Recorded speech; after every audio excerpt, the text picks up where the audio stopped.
Je vais vous présenter du coup un panneau général de ce que sont les ouvrages de protection contre les inondations.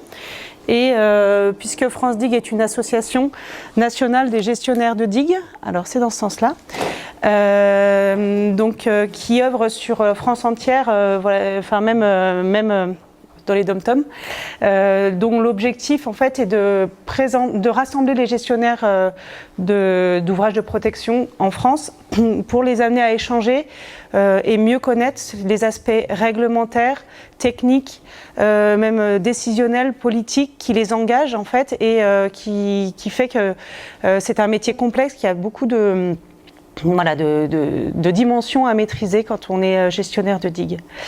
Il y a aussi toute une série de choix à faire et ça c'est ce que je vais aussi vous présenter.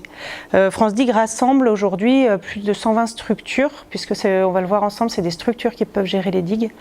Donc ça représente plus de 3000 km de digues gérées sur le territoire français, sachant qu'il y en a à peu près 6000 kilomètres de digues aujourd'hui recensés comme tels, et qu'on est actuellement dans un énorme mise à plat en fait de ces 6000 km de digues pour les organiser en système d'endiguement, et c'est un petit peu aussi ce que je vais vous présenter. Alors pendant ma présentation, il y aura un petit temps après pour les questions, il ne faudra pas hésiter, mais s'il y a des éléments bloquants, des choses qui font que vous ne comprenez pas, n'hésitez pas à m'interrompre. Donc ça c'est rapidement, mais c'était France Digue, du coup on rassemble les gestionnaires dans le cadre de journées techniques. On a un site internet, je vous présentais ça parce que le site internet est accessible aussi, donc voilà, il y a des choses que vous pourrez retrouver sans être adhérent si vous avez envie d'en savoir un peu plus sur les digues et leur gestion. Les ouvrages, on parle souvent de digues, mais en fait maintenant on parle davantage d'aménagement hydraulique et de système d'endiguement. Dans l'élément de contexte, une commune sur deux qui est concernée par le risque d'inondation en France. Il y a différents types d'inondations. L'inondation la plus connue, c'est l'inondation fluviale. C'est d'une rivière, d'un fleuve, par débordement. L'inondation d'origine maritime, les venues d'eau de mer. Et torrentielles, c'est-à-dire les cours d'eau qui ont une pente un petit peu plus importante et qui vont faire des types d'inondations qui sont différentes de celles de cours d'eau d'inondation par débordement. Est-ce que vous voyez, vous puisque on a des vitesses et du charriage des matériaux transportés qui sont autres que ce qu'on peut avoir en contexte torrentiel. Oui, c'est vrai que le ruissellement, souvent, il va contribuer à amplifier un global.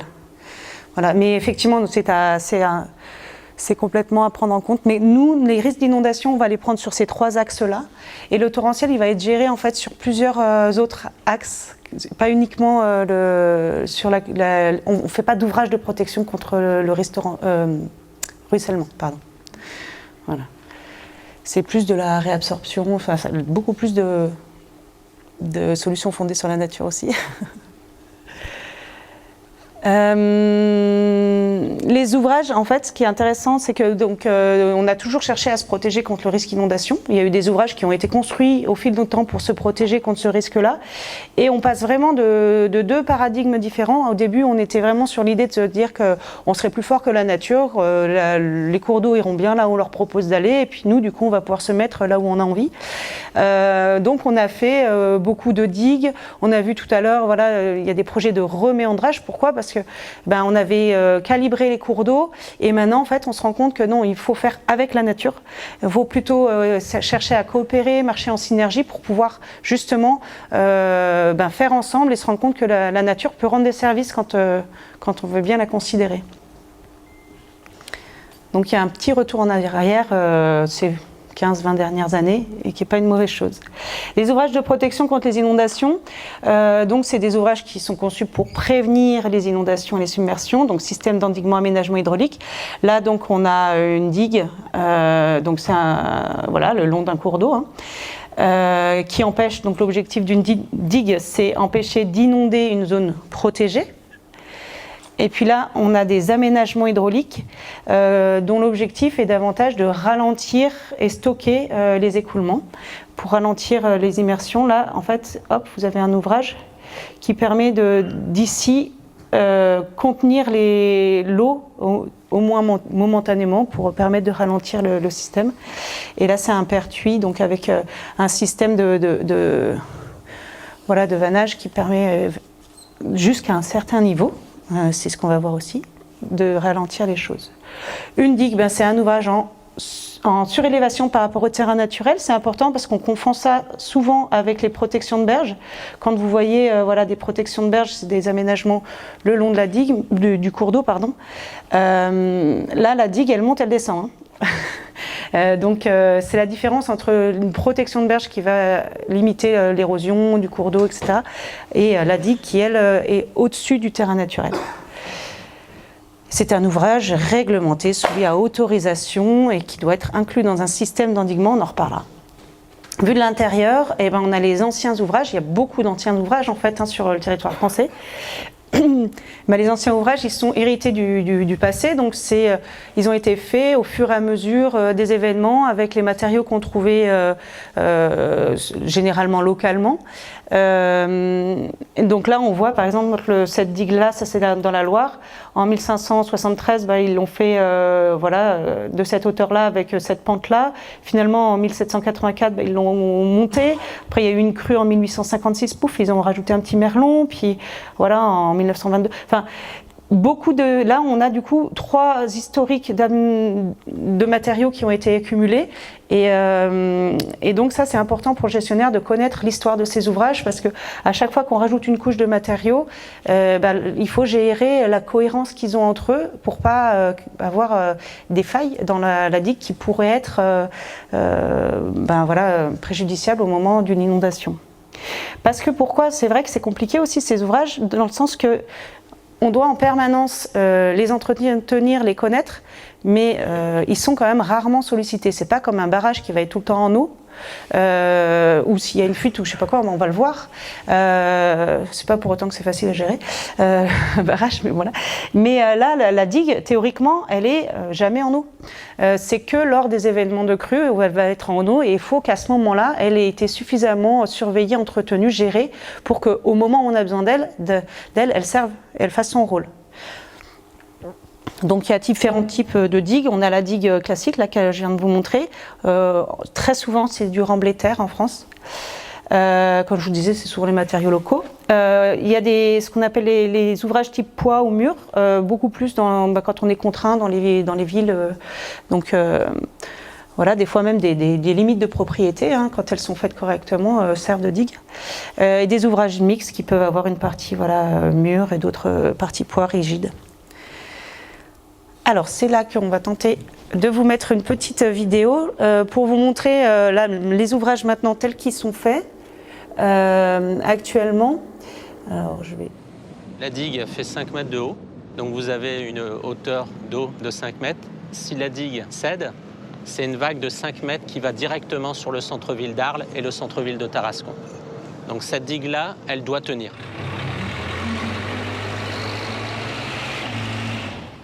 Voilà cette nouvelle digue. Elle fait 5 mètres de haut et elle a été conçue pour faire face au pire colaire du Rhône qui se trouve à un peu plus de 100 mètres sur ma gauche. Alors à première vue, c'est une banale butte de terre.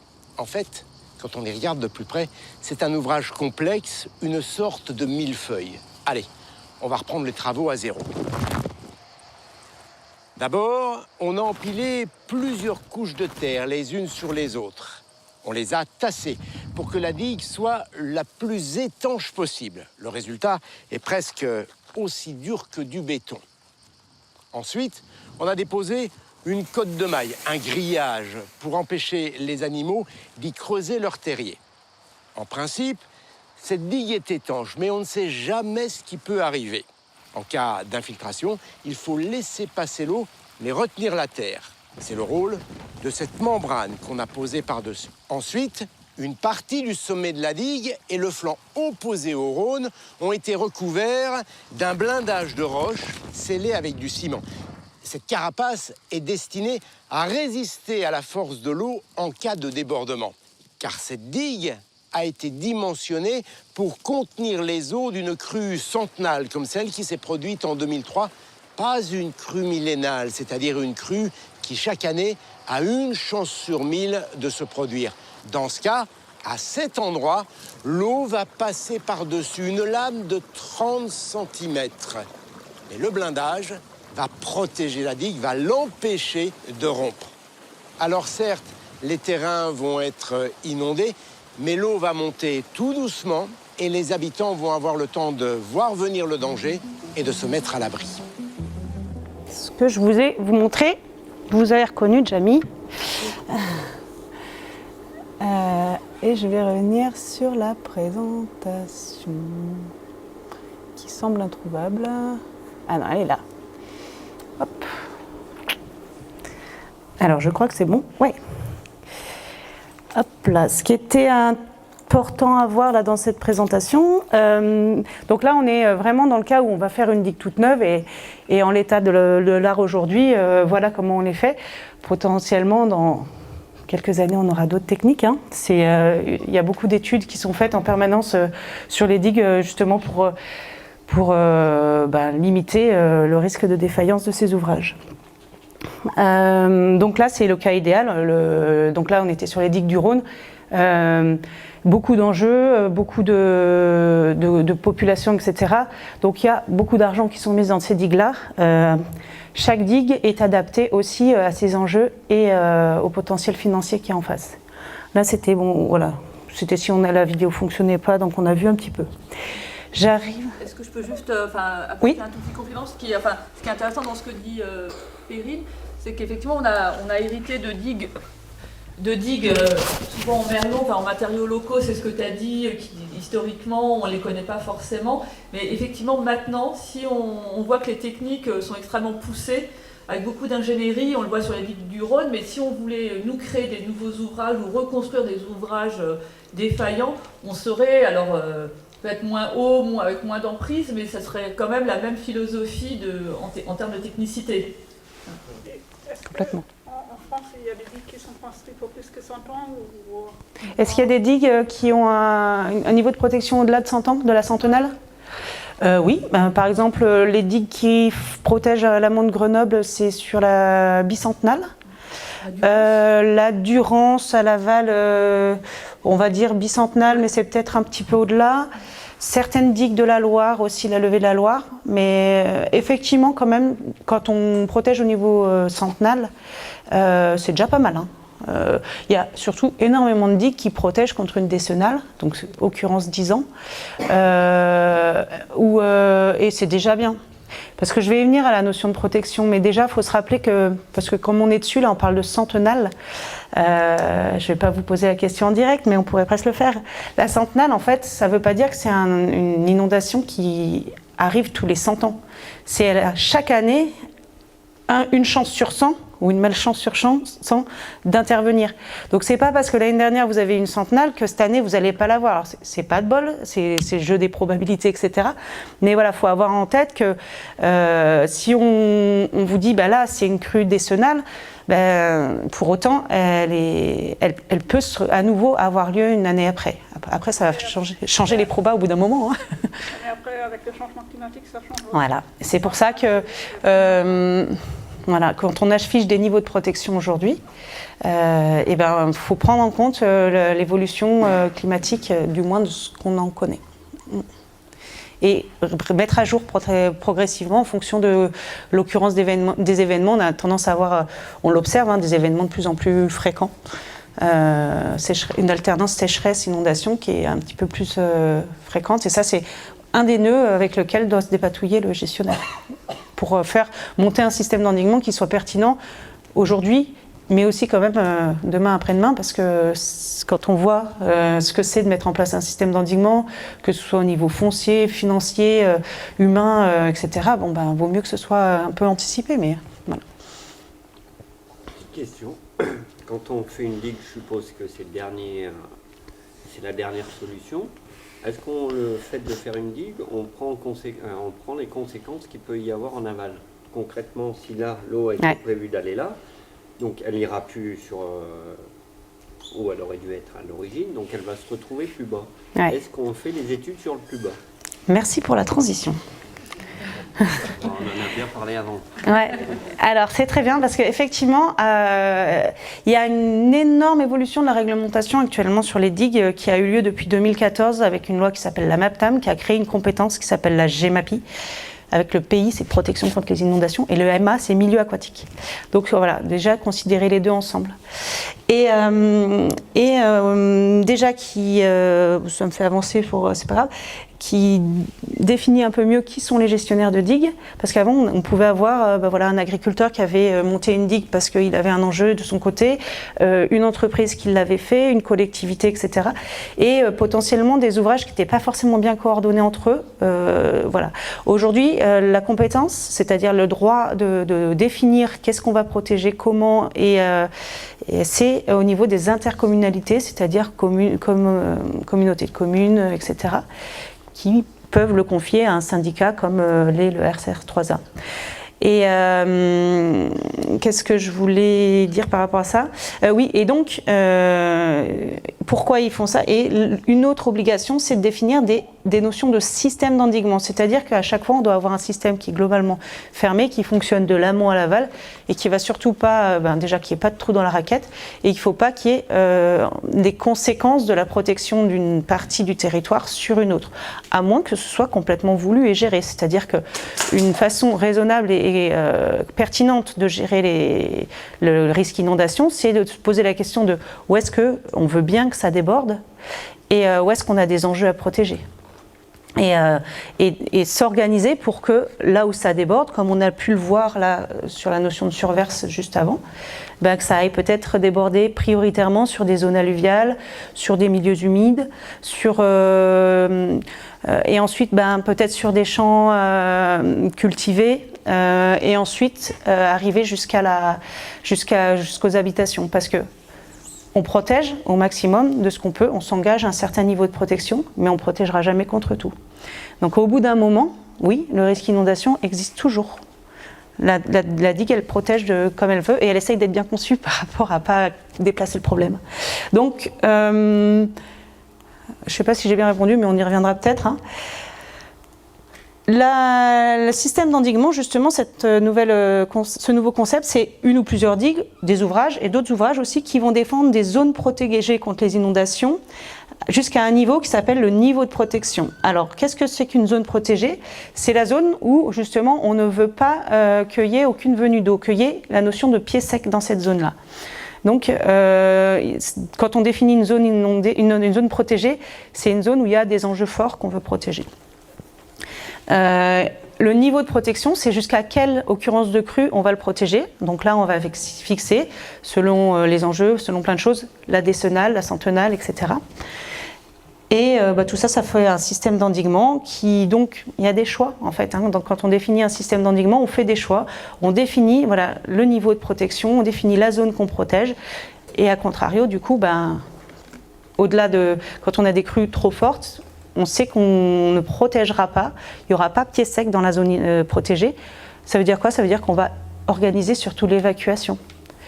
Voilà. Si on ne protège pas, si on ne peut pas protéger, il faut surtout qu'on mette à l'abri les populations et les enjeux. Et c'est l'obligation première, c'est la mise à l'abri.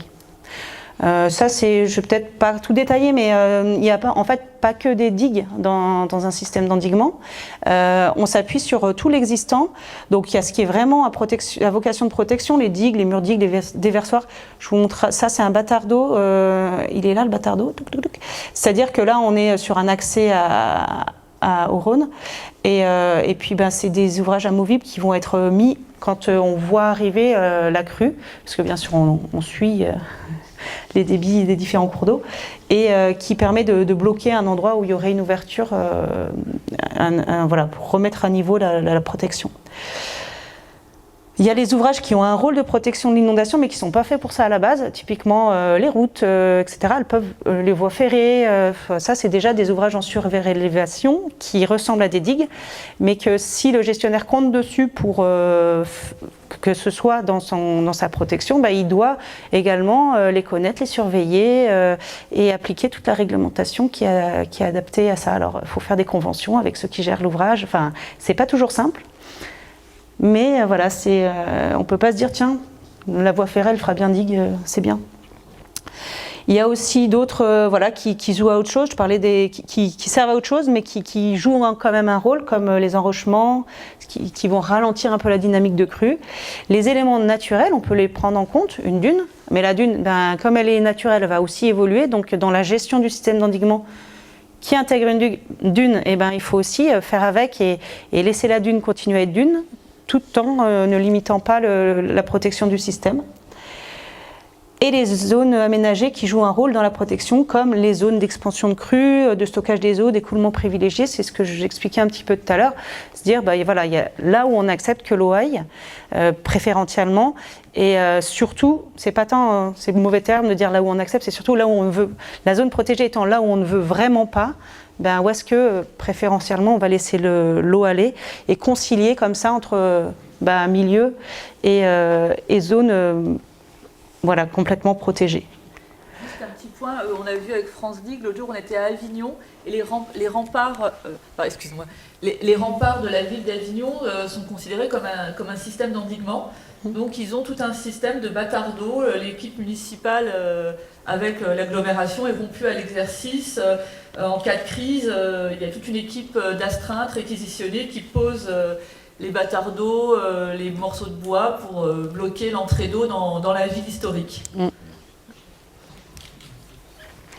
On s'appuie sur l'existant. Alors là, ça c'est vraiment histoire de vous le présenter, mais c'est que derrière, il y a un classement, il y a toute cette réglementation en fonction du nombre de personnes qui habitent dans la zone protégée. Vous allez avoir un système d'endiguement qui est classé A, B ou C, plus de 30 000, 3 000 à 30 000 personnes, etc. Le truc intéressant que je voulais vous montrer, c'est que aujourd'hui, on n'a pas l'autorisation de créer un nouveau système d'endiguement qui protégerait moins de 30 personnes. Toute la réglementation, elle est aussi dans une notion de rationalisation un petit peu d'arrêter de tout protéger n'importe comment. Donc moins de 30 personnes. On a le droit, si le système existait avant la nouvelle réglementation, donc avant 2015, on peut s'appuyer et continuer à protéger des zones avec moins de 30 personnes, mais sinon, il faut qu'il y ait un minimum de 30 personnes dans cette zone protégée.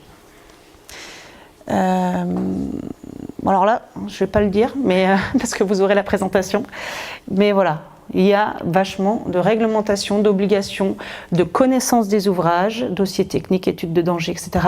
De s'organiser pour savoir comment on va gérer les ouvrages, et que ce soit en routine ou en crise, et de suivi, de contrôle régulier à faire sur les digues qu'on doit transmettre au service de l'État. Le gestionnaire là-dedans. Donc, ce que je disais tout à l'heure, avant, il y avait beaucoup d'entités différentes qui pouvaient être amenées à construire des digues et à vouloir les gérer, pas forcément coordonnées. Depuis le 2018, la loi est en 2014, elle s'est appliquée en 2018, on a un seul titulaire pour l'autorisation de système d'endiguement, et comme je disais, c'est collectivité avec éventuellement un transfert ou délégation à une interco, un syndicat, pardon. Les principales missions du gestionnaire, donc définir, établir le système d'endiguement, donc connaître les ouvrages existants, les caractéristiques pour pouvoir derrière, alors le NP c'est le niveau de protection, ZP c'est la zone protégée, le SE le système d'endiguement, donc demander des autorisations, ensuite surveiller, entretenir, maintenir les ouvrages, et savoir aussi comment il va se coordonner avec ceux qui gèrent la crise, les pompiers, le préfet, le maire des communes, quand le niveau de la crue dépasse celui pour lequel il s'est engagé. Comme on a vu tout à l'heure, alors là je pense à avoir dit beaucoup, le système d'endiguement est prévu pour un certain niveau de crue, au-delà duquel, ça passe au-dessus. On est dans une situation de débordement, mais de débordement lent. Et là, il faut quand même organiser vraiment l'évacuation et la gestion de la crise qui est du ressort du maire et du préfet. Donc c'est vraiment, le gestionnaire, il a un rôle vraiment de transfert d'informations à ce moment-là. Peut-être une petite précision sur la notion de pied sec. Oui.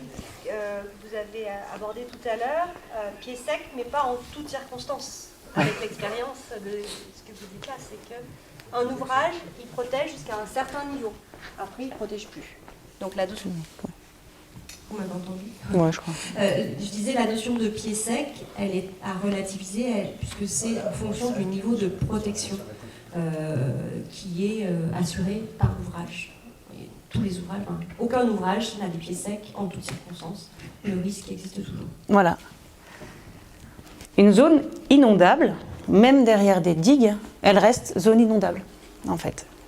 Après, c'est donc un peu la conclusion de ma présentation.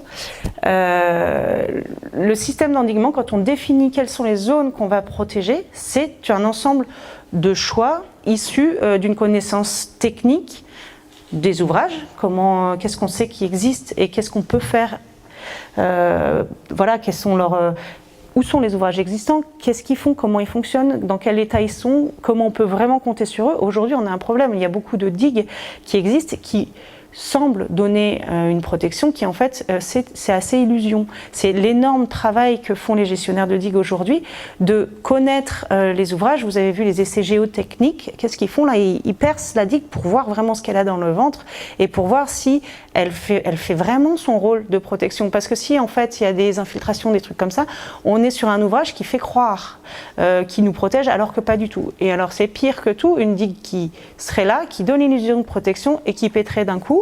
Là, d'un coup, on a une vague qui arrive. Donc, il vaut mieux pas de digue qu'une digue mal entretenue. Ça, c'est la première des choses. Et une fois qu'on a décidé de vouloir une digue, eh ben, il faut qu'elle soit bien connue, gérée, entretenue. Donc, pour ça, il faut d'abord savoir comment elle fonctionne. Ensuite, eh ben, on définit quelle zone on protège. Et, à contrario, quelle zone on ne protège pas. Ça ne veut pas dire qu'on les oublie. Ça veut dire il y aura davantage d'organisation de la crise, de l'évacuation éventuelle sur ces zones-là. On décide du niveau jusqu'auquel on va protéger.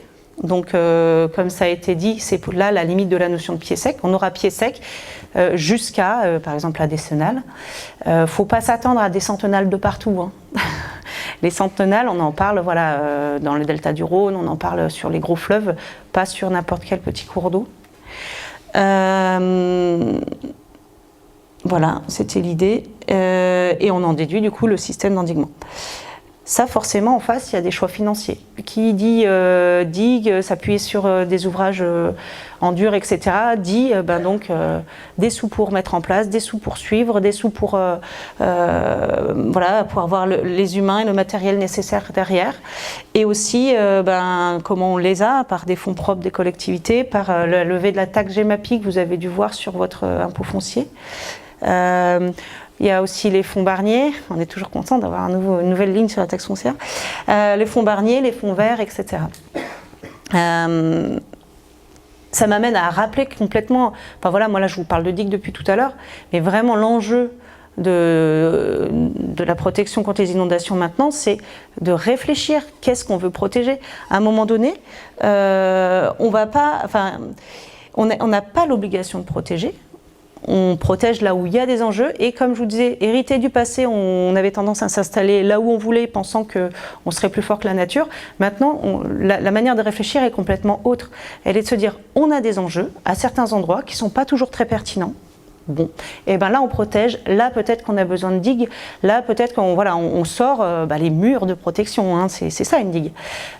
Mais ailleurs, on va vraiment travailler à dissiper l'énergie des ouvrages en amont, des crues, en amont pour pouvoir être sur des niveaux de crues qui sont moins importants, pour limiter la fréquence. Donc on va dissiper l'énergie, travailler à réabsorber l'eau, à moins imperméabiliser, limiter le risque de ruissellement, des choses comme ça, pour là où il y a des enjeux. C'est quand même rare et c'est possible qu'on délocalise les enjeux, ça se fait aussi, mais la plupart du temps, quand même, les choix qui sont faits, c'est de protéger certains endroits et de préserver des zones de respiration. Parce que voilà, il y a des choix, et des choix, c'est des choix qui sont aussi politiques. Il faut que les élus soient capables d'assumer ces choix en termes de, voilà, je protège pas, j'engage les fonds publics, est-ce qu'il y a un intérêt général à protéger telle ou telle zone, est-ce qu'il y a la technicité nécessaire, est-ce que les ouvrages qu'on a, ils ont la capacité de faire ce qu'on leur demande.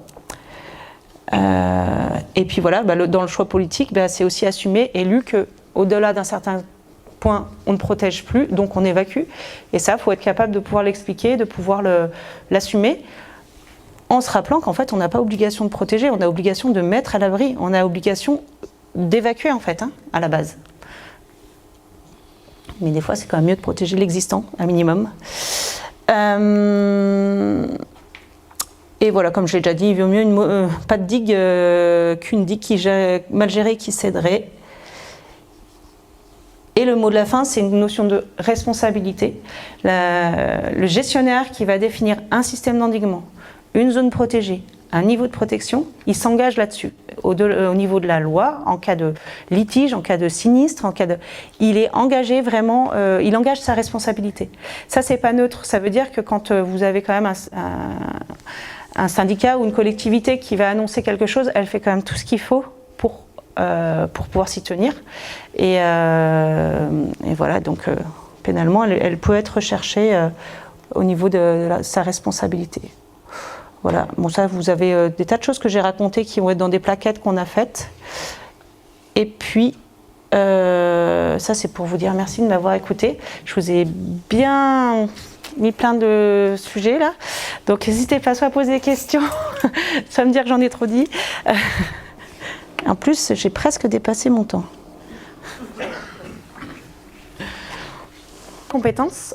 Donc, qui doit entretenir les digues historiques, les vieilles digues qui auraient été faites en 1800, voire même avant.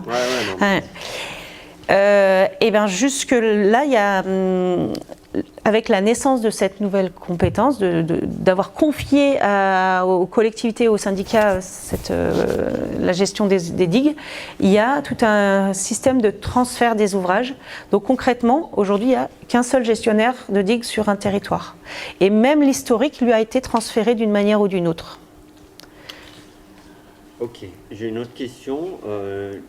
Nous, je sais pas, dans notre village, en fait, on a eu, je sais pas en quelle année, ils ont dévié un cours d'eau pour aménager de l'eau en 1900. Ils ont dévié le cours d'eau pour alimenter un moulin. Je vais répéter la question parce que je vois que... En fait, ils ont alimenté un moulin en déviant un cours d'eau, en fait, à flanc de colline, ce qui n'est pas logique.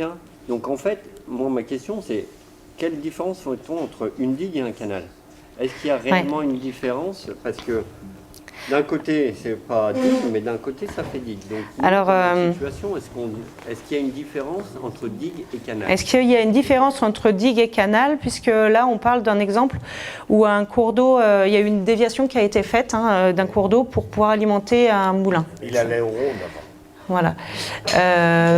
Alors, il y a les digues et il y a les canaux, mais il y a des digues, il y a des canaux qui peuvent avoir aussi une fonction de digue, mais pas tous. Est-ce que digue, c'est obligatoirement protection ? Voilà, si, la digue, la notion de digue, c'est de la protection contre l'inondation. CNR, les digues de canal, digues CNR. Alors, la digue de canal CNR, à la base, elle est faite pour être un canal.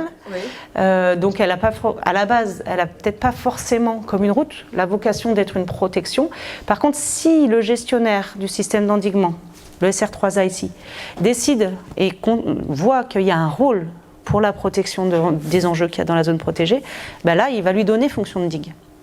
Et donc, il va devoir gérer avec celui qui gère le bief pour le moulin, de manière à ce que, du coup, ce soit plus un bief qui soit fait juste avec l'intention de transporter de l'eau, mais qu'il ait aussi la capacité de résister à une crue, en tout cas de la crue qu'on a décidé de protéger. Je ne sais pas si... Oui, si, je vous ai compris. Ah. Donc, concrètement, je ne sais pas si vous voyez...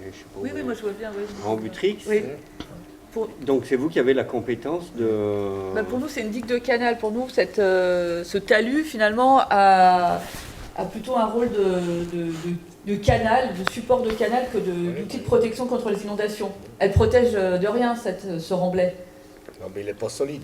Oui, non, mais il n'est pas solide, on est d'accord, mais c'est le canal. Ça reste quand même un ouvrage qui a été construit pour... Je reviens à ma question au départ, donc c'est bien le SR3A qui a la compétence...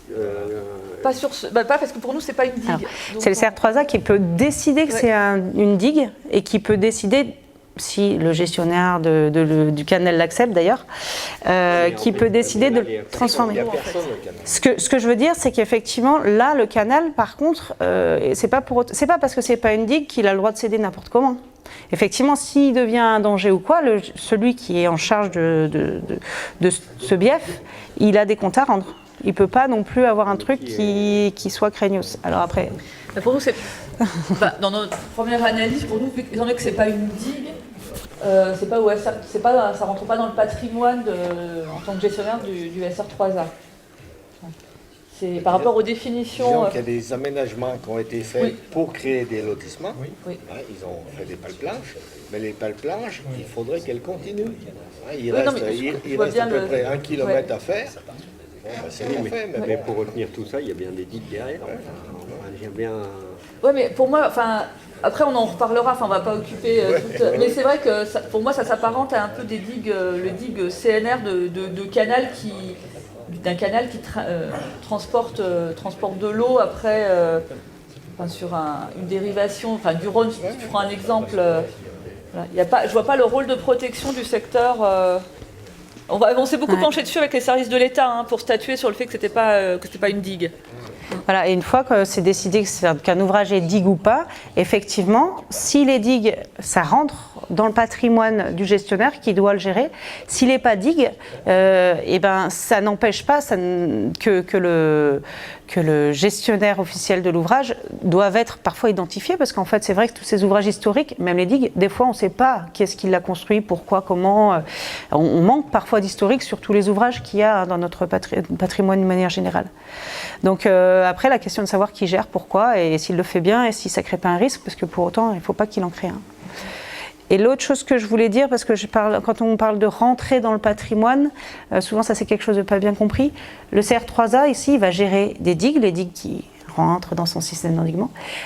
Pour autant, il ne devient pas propriétaire de l'ouvrage. Il doit se débrouiller pour pouvoir intervenir, faire le nécessaire, etc. Mais si c'est assis sur une propriété qui n'est pas la sienne, il n'hérite pas de la propriété. C'est pour ça que très souvent, les gestionnaires ils vont venir vers les citoyens propriétaires parfois pour leur demander soit d'acquérir certaines parcelles ou soit de conventionner, etc. pour pouvoir intervenir. Parce qu'ils sont dans l'obligation de montrer qu'ils peuvent exercer leurs compétences, ils peuvent intervenir sur les ouvrages. Donc s'ils n'ont pas l'accès sur l'ouvrage, ça ne marche pas. Une brèche, à un moment donné, il faut pouvoir intervenir, ou pour pouvoir simplement surveiller l'ouvrage et voir si tout va bien, il faut pouvoir intervenir. Donc c'est peut-être pour ça que certains d'entre vous ont peut-être été approchés sur des notions foncières. Il y avait une question, non ? Anne va faire un petit zoom sur le territoire et on prendra un temps de questions-réponses juste après.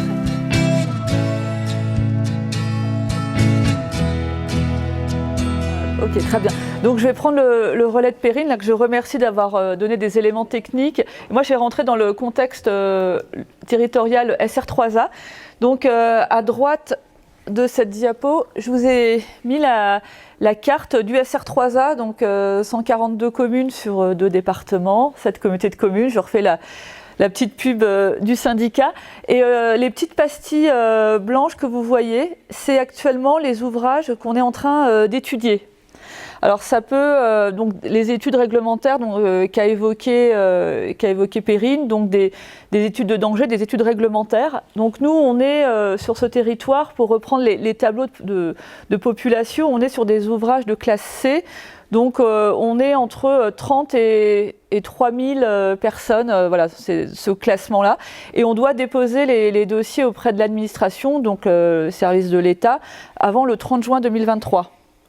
Donc c'est des dossiers qui doivent intégrer de la géotechnique, la connaissance de l'ouvrage, et pour permettre aux élus de s'engager sur un niveau de protection. Voilà.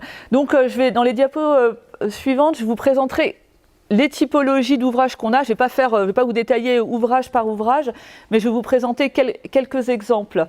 Alors juste vous dire quand même qu'on a un peu de chance sur le territoire, parce qu'on a, pour un territoire aussi grand, vous avez assez peu d'ouvrages de protection, parce qu'on est quand même dans un territoire rural, où on a encore des grosses zones d'expansion de crues, ce qui est quand même un atout, parce que des ouvrages, ça se gère, c'est beaucoup de moyens, c'est beaucoup de maîtrise technique. Donc voilà, à noter que pour un territoire aussi grand, peu d'ouvrages. Alors concernant le SR3A, on a donc 9 systèmes d'endiguement, donc assez répartis sur le territoire, sur l'Ain, l'Ange, l'Oignien, la Sarsouille à Oyonnax, la Caline, le Buisin. On a un aménagement hydraulique, je vous montrerai une photo, c'est donc un gros bassin de stockage sur le Boré à Maillat. Et on a aussi des ouvrages qui ne vont pas être soumis à classement par la réglementation, mais qu'on doit quand même surveiller, c'est les ouvrages de stockage qui font moins de 50 000 m3 de stockage. Et il y en a aussi à Oyonnax notamment, et finalement on a la même responsabilité, mais on n'a pas les documents réglementaires à déposer. Voilà. Mais on en assurera la surveillance de la même manière. Et sur ces ouvrages, donc le SR3A a l'obligation d'en assurer la surveillance. Donc en routine, c'est-à-dire en hydrologie normale, annuellement, il faut qu'on organise des visites. À nous d'identifier le nombre de visites par an. Est-ce que c'est une fois, 2 fois? On est en train de s'organiser. En crise, pendant l'inondation, ce que disait Perrine, on n'est pas une autorité comme le maire ou le préfet en crise, mais on a l'information et la connaissance de nos ouvrages, avec leurs points de faiblesse, avec des points de surveillance, et on a l'obligation de communiquer l'information au maire ou au préfet. On a aussi la responsabilité, donc si on doit faire des travaux conséquents, c'est donc le SR3A qui sera maître d'ouvrage, donc des travaux de confortement, ou si effectivement les élus estiment qu'il y a des zones à protéger où actuellement il n'y a pas de digue, la création de nouveaux ouvrages sera sous maîtrise d'ouvrage du SR3A après décision des élus. Et donc effectivement, on porte en maîtrise d'ouvrage les études réglementaires, les études de danger, les visites de surveillance. On tient des registres d'ouvrages parce que c'est vraiment un ouvrage structurel et qui doit être surveillé attentivement. Alors là, je vais rentrer dans quelques exemples sur notre territoire. Alors là, c'est un contexte urbain. Donc je vous ai mis la Sarsouille à Oyonnax. Donc, alors je vais prendre la photo aérienne. Là, en fait, c'est ce système-là. Donc là, c'est l'amont, et ça fait comme ça un coude et ça redescend. Ça s'appelle le système d'endiguement de la Sarsouille, en plein centre d'Oyonnax. Alors là, il y a pour ceux qui connaissent Oyonnax, il y a l'Intermarché, le Boulodrome, enfin plein d'infrastructures publiques, et puis accessoirement beaucoup d'habitations autour. Et l'idée, c'est que c'est vraiment très très très proche des enjeux. Et on a à la fois sur cet ouvrage, attendez, je vais reculer un petit peu. Voilà. On a à la fois sur cet ouvrage des digues, là, après des bassins, un aménagement, un bassin de stockage, un ouvrage de contrôle qui permet de faire rentrer l'eau, continue l'eau, qui contrôle les débits qui sortent. Et puis là, on a, ce que je vais vous montrer des photos, un mur digue, ce qui a été évoqué tout à l'heure. Donc ça, c'est le contexte urbain pour bien vous montrer qu'on a vraiment des contextes très très différents. Alors, hop. Donc là, juste, c'est pour illustrer ce que je viens de vous dire, c'est une digue. Donc ça, c'est vraiment à l'amont du système. Elle est là. Un petit déversoir, enfin pas déversoir, mais qui contrôle en fait donc les débits. Et puis, alors effectivement, c'est pas très photogénique, mais là, c'est le bassin. Voilà, donc il y a avec des digues de bassin là, qui permettent de contenir l'eau. Donc là, comme pour tous les sites, on a mené des investigations géotechniques pour savoir si ces ouvrages, ce qu'ils ont dans le ventre, et savoir sur quel niveau, quel est leur niveau de performance. Voilà. Et là, c'est dans la continuité, toujours sur la Sarsouille. Donc après les bassins, on a des digues. Enfin, une digue qui est un mur, c'est assez particulier sur Oyonnax. C'est pas une digue au sens petit, merlon, mais c'est vraiment un mur en génie civil qui a été fait en 2019, donc qui est très récent et qui a été fait pour contenir des débordements jusqu'à une crue de retour 30 ans. Voilà. Donc ça, c'est un exemple sur le centre-ville d'Oyonnax. Donc là, après, c'est un autre exemple d'ouvrage dont on a la gestion, c'est à Maya, sur le Boré. Donc là, c'est un ouvrage, un grand bassin de stockage. Donc l'eau, il y a le cours d'eau, le Boré. Quand il y a trop d'eau dans le cours d'eau, il y a un débordement qui se fait, puis qui vient stocker provisoirement de l'eau dans le bassin et qui permet ce bassin de contenir 100 000 m3. C'est notre plus gros bassin. Donc là aussi, il va y avoir des études réglementaires pour bien vérifier que les ouvrages de contention, enfin les digues, le déversoir pour ramener l'eau dans le cours d'eau, enfin si tout est bien aux normes, et voilà, il faut savoir notre niveau jusqu'à où on va s'engager. Mais voilà, gros bassin, 100 000 m3. Donc on en assure l'entretien de la végétation pour qu'on puisse bien surveiller les ouvrages, et voilà, et toutes les études qui vont avec. Le suivant, alors là je descends vers le sud, Montréal-Lacluse. Donc là, nouveau type d'ouvrage. On a un petit barrage, on l'appelle le barrage du Martinet. Il se situe à l'amont de Montréal-Lacluse. Et lui, il permet là aussi de... Alors, il est là, bon, il faut me croire. Donc l'eau qui arrive par là, quand il y a trop d'eau, des débits trop importants, ça n'arrive plus à passer dans le petit pertuis. Et du coup, ça fait une rétention à l'amont. Vous voyez, il y a un bel espace dédié. Alors, il est rarement dédié à cette vocation-là, mais il a vraiment toute sa pertinence. Et de mémoire, on peut contenir 50 000 m3 d'eau. Donc voilà. Et donc, il y a toujours un débit qui passera, mais ce sera le débit minimum. Donc ça retient donc 50 000 m3 et qui vont s'écouler un petit peu après le pic de crue. Parce que l'idée, c'est de ne pas, entre guillemets, balancer toute l'eau dans Montréal-Lacluse, mais d'en retenir le plus possible et qu'après, elle arrive petit à petit. Et qu'on puisse protéger les enjeux qui sont à l'amont. Je ne sais pas si des gens connaissent ce barrage. Ouais. Ah oui, à l'arrière. Ah, une personne. Voilà. Donc après, c'est un autre secteur. C'est pour vous montrer qu'on a des diversités de milieux. Donc là, on est à Brion. Et là, on a l'impression qu'on est presque dans la Pampa. C'est très joli, c'est un site que j'aime beaucoup.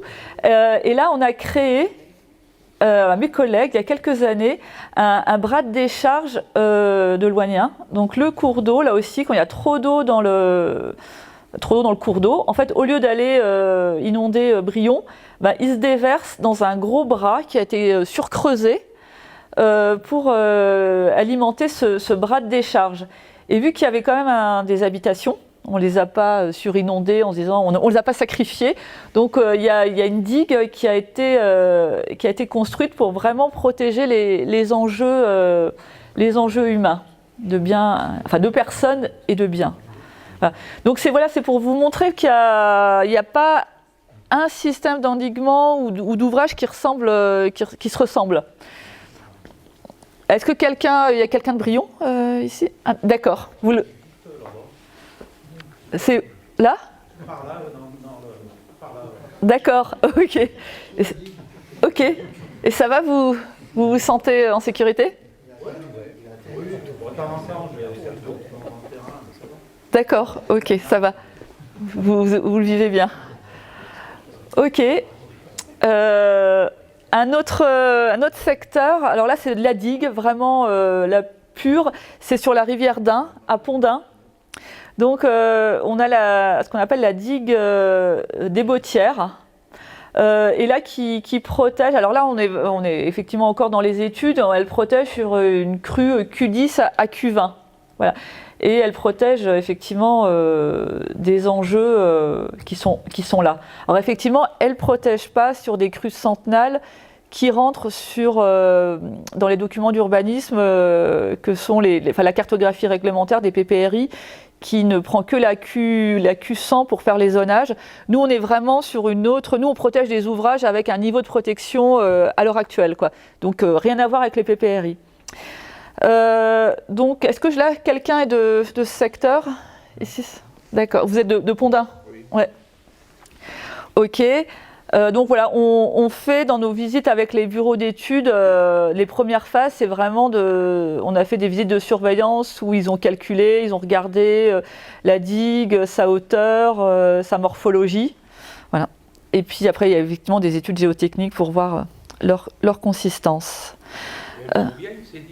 Ouais, alors celle-là, effectivement, on a eu du mal à retracer son histoire. Il y a plusieurs bouts. Il y a des choses plus récentes qui ont été faites là. Il y a, je pense, un morceau qui a dû être supprimé, mais c'est vrai, on a du mal à retracer. Autant sur Maya, la Sarsouille, enfin c'est ultra récent, on a des éléments très référencés. Autant ce secteur-là, on est un peu plus dans l'inconnu, et c'est pour ça qu'on a des études qui nous permettent de remettre les compteurs à zéro en termes de connaissances. Mais effectivement, par rapport à des ouvrages qui ont été conçus récemment avec les techniques détaillées dans les règles de l'art, là, des fois, on aura peut-être des surprises d'accumulation de matériaux locaux qui ne sont pas forcément cohésifs. Enfin, voilà, je vous sors pas le scénario catastrophe, mais voilà, il peut y avoir des surprises. Mais des bonnes aussi, hein, je vous rassure. J'ai une question là. Ouais. Il existe, quand on passe le pont, il existe une retenue. C'était un ancien barrage hydraulique ou quoi? Celle-là, c'est le moulin Convert. Le moulin Convert, c'est un ancien meunier qui date de 1870. Ils avaient déjà fait des digues déjà de cette époque pour ramener l'eau sur ce barrage. Et maintenant, c'est une microcentrale électrique qui existe. Et il existe encore une centrale électrique dans l'ancien moulin Convert. Ah, d'accord. D'accord. Ok, bien merci. Et là, le dernier exemple, c'est dans la continuité de Pondin. La digue de la Morette à Pondin et Varambon. Alors, elle est là, la digue. Alors, c'est le premier morceau du système d'endiguement.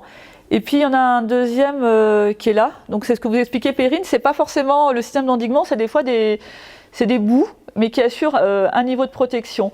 Donc là, on a une digue et avec un déversoir. Un déversoir, c'est un point bas. Et quand il y a beaucoup d'eau dans l'Ain, eh ben, ça crée un débordement préférentiel dans le plan d'eau de Longeville et après qui revient un petit peu plus loin dans la rivière d'Ain. L'idée, c'est toujours de contenir, de retenir un petit peu l'eau. Voilà, donc c'était pour vous montrer... Non. La typologie d'ouvrages, donc on en a un petit peu plus à gérer que ça, mais voilà, pour vous montrer cette grande diversité. Je ne sais pas si ça appelle des questions. Des questions, non, c'est intéressant. Est-ce que vous saviez que vous avez est-ce que vous avez découvert des ouvrages que... Ouais, vous les connaissiez